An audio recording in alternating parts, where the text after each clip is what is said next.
Okay, once you have all your screws in for the legs, the next thing you want to do is make sure it's level. A good way to do that is to measure with anything the height of all your screws and make sure they're exactly the same height. So I could take my screwdriver, mark it with my fingers, the height of this one, and just kind of compare it to all of them and make sure that they're all the same height, which I already did.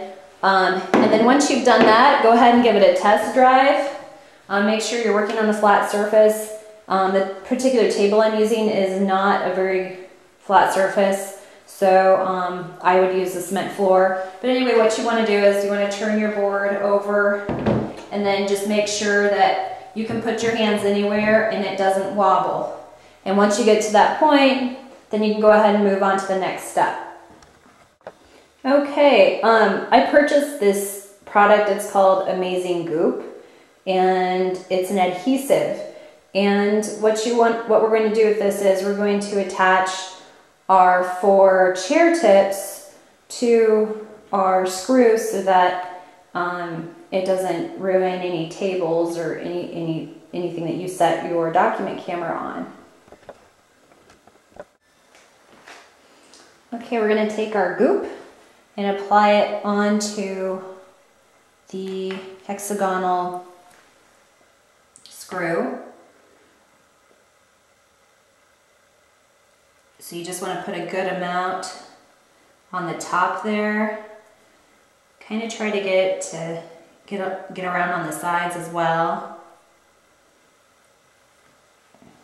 Just like that. And then you take your tip, your chair tip, and go ahead and squeeze it on there, like so. Okay, so the next thing we're going to do is we're going to take our 3/4 inch galvanized tee, and we need to thread a hole in the back of this using these products.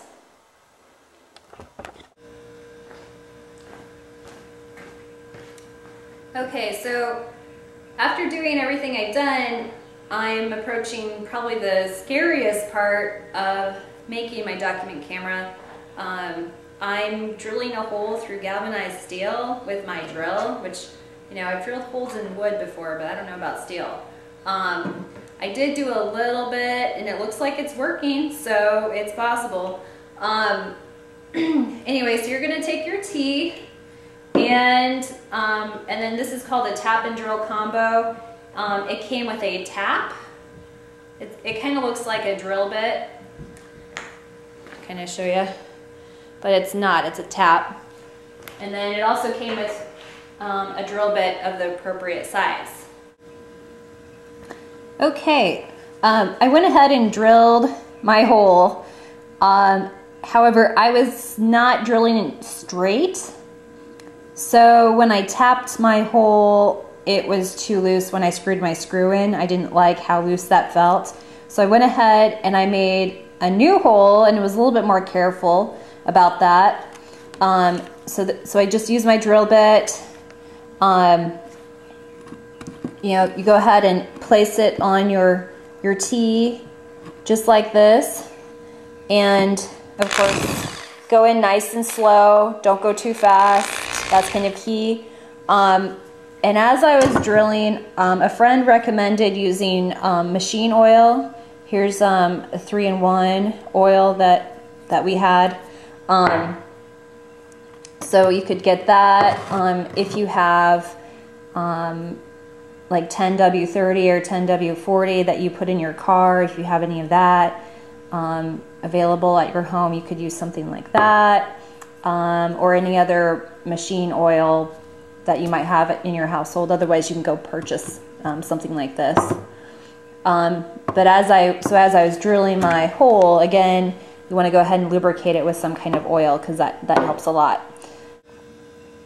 Okay, so once you have your hole drilled, you're going to take your T-handle tap wrench out of its package, and to attach your tap, what you want to do, you put it here, like so, and then you tighten this down. It's a really good idea to tighten it as tightly as you can, so it's a good idea to have a wrench on hand that will work with that. So if you don't have a wrench set at home, this is kind of handy. Or you can ask somebody in the store, you can buy these wrenches individually. So anyway, yeah, just tighten that as tight as you can. Once you have that tight, you can go ahead and add your oil to the hole that you drilled. Again, you need to lubricate. And then go ahead and start twisting your tap into the hole that you just made. And what that's going to do is it's going to thread the hole that you made so that you can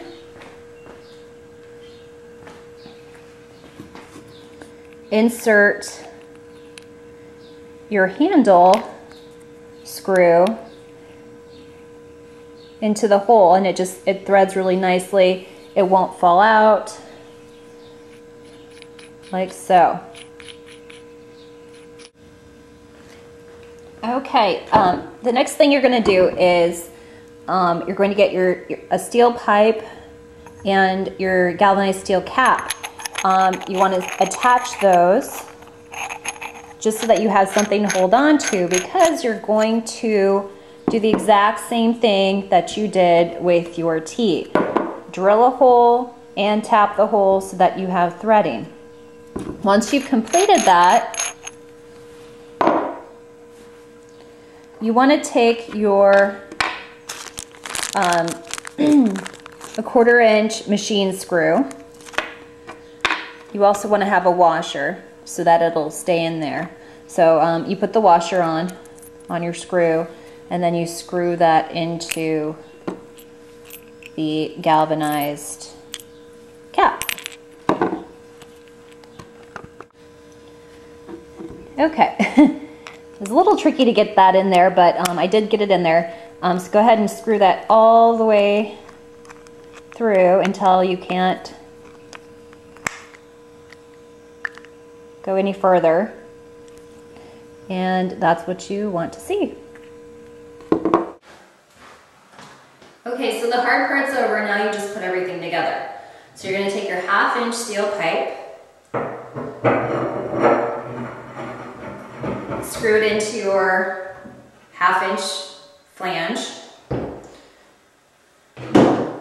Next, take your tee, which is 3/4 inch. You want it a little bit bigger than your 1/2 inch pipe so you can fit it on there.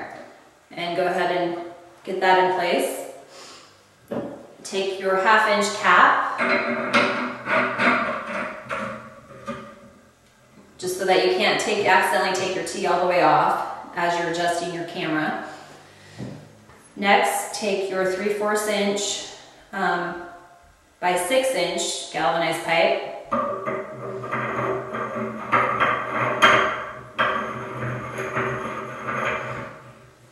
Screw that into place. Next, you can take any camera. I like this is my camera. Any digital camera, any camcorder that has threading on the bottom will work with the 1/4 inch screw. I found that it was a little bit easier to do this with your cap off. So attach your cap to your camera first, then screw your cap onto your steel pipe.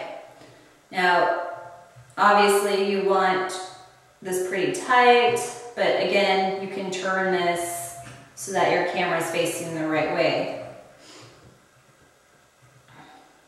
And finally, you want to go ahead and attach your lamp. You will need extra lighting for a document camera. your regular classroom lighting, you'll find that it probably won't be bright enough for your documents. So, good thing we raised our base up. You can just clip on a light and you're ready to go. You have your document camera.